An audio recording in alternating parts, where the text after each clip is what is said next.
Watch this video to get a complete understanding why Brian Steele says Judge Glanville purposefully allowed the prosecution to make knowing misstatements, which is an artful way of saying lies, knowing misstatements to the jury, and how Judge Whitaker has continued and confirmed that decision to allow the prosecution to make knowing misstatements in a pretty important point in the YSL trial. We're going to give you the entire breakdown. Just follow the timeline and you will have a complete understanding. So let's get into it. I believe that Mr. Copeland will truthfully say that he believed that Judge Glanville and the state of Georgia are one. And that comes out when Judge Glanville specifically says, and I don't remember the transcript page right now, but it's something to the effect of, we need your testimony.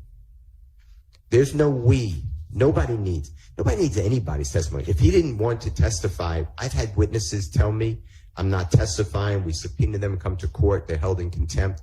There's nothing that the judge can do because the judge can't give immunity, so they can't compel the person to do it. So the person invokes the Fifth Amendment and they just leave.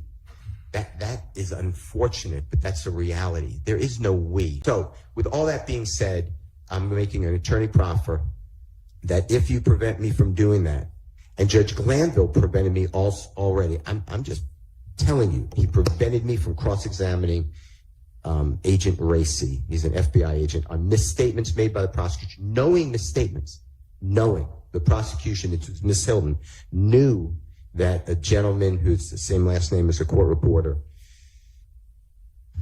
entered an invalid, coerced guilty plea. Judge Glanville stopped me again from getting into the truth of that matter. It's never been corrected.